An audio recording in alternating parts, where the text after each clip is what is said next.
السلام عليكم. لا تنسوا الاعجاب بالفيديو والاشتراك في القناة تشجيعا لنا لنستمر بنشر المزيد إن شاء الله.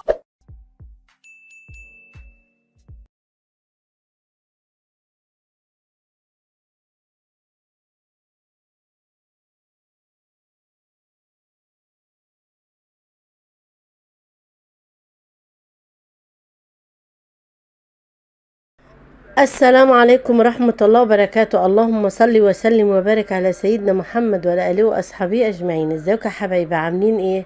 احنا النهاردة هنتكلم عن رؤية التعابين في المنام. رؤية التعابين انا عملتها قبل كده، بس هي عمالة تجيلي في التعليقات. بص يا حبايبي، هي من طبيعة التعابين اساسا معروفة انها عدوين، الا تعبان واحد لو شفتيه اللي هو لونه اصفر ده دليل على تعب. لو حد شاف التعبان اللي لونه اصفر ده يبقى ده تعب مش عدو.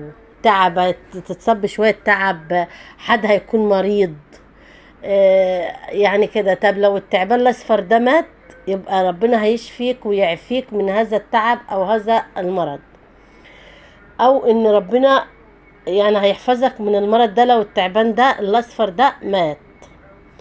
طيب التعبان اللي تشوفه بيزحف قدامك واسود وبيلدعك ده بيبقى عدو مقرب ليك، لانك انت شايفه هو بيزحف. هو من طبيعة التعبان ان هو بيزحف، بس هو انت شايفه بعينيك في المنام بتقوم مخضوض منه، فده بيبقى حد عدو هيلدعك في حاجة. طيب امتى رؤية التعبان يا جماعة بتبقى خير؟ لو انت انتصرت على التعبان ده وموته.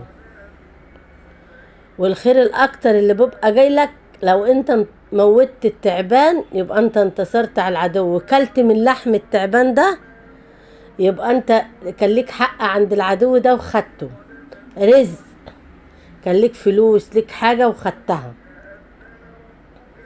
طيب جلد، لو سلخت التعبان يا جماعة، الجلد بتاع التعبان من طبيعته جلده غالي. يعني لما نيجي نقول شنطة جلد تعبان او عزكم الله جزمة جلد تعبان، فده بتبقى حاجة ثمينة، حاجة غالية. ده بيبقى بقى ايه، يعني انت انتصرت على العدو ده وحاجة غالية ليك جدا خدتها منه، استفدت منه. شفت ده بقى؟ دي الرؤية الحلوة في رؤية التعبان. طب لو شفت التعبان اسود قوي واتكررت لك الرؤية دي كم مرة، الاسود الضخم ده او اللي هو الغامق ده بيبقى سحر، تبقى انت مصاب بسحر. طيب لو شفت مجموعة بقى من التعابين بيجروا وراك او محاطين بيك، او يعني انت شايفه مجموعة كبيرة، بتبقى انت محطوط في وسط مجموعة ناس تعابين بيتكلموا عليك، بيطعنوك، بينموا، يعني تعابين اعزكم الله منهم. طب لو انت موتهم كل التعابين دي يبقى انت انتصرت على كل الاعداء دي. يعني شوية حشرات وانت انتصرت عليهم لو موتهم او مشوا بعيد عنك، ده رؤيتها بتبقى خير. طيب لو التعبان لدعك واللدعة وجعتك قوي، احذر ان في حد هيلدعك واللدعة بتاعته دي او هيضرك بشيء وهتوجعك، هيوجعك جامد. لو انت بقى التعبان في طبيعته ان هو ما يقدرش يلطك، يبقى ده عدو، وعدو ضعيف ملوش ريحة اللازمة. فدي رؤية التعابين يا جماعة، والله اعلى واعلم.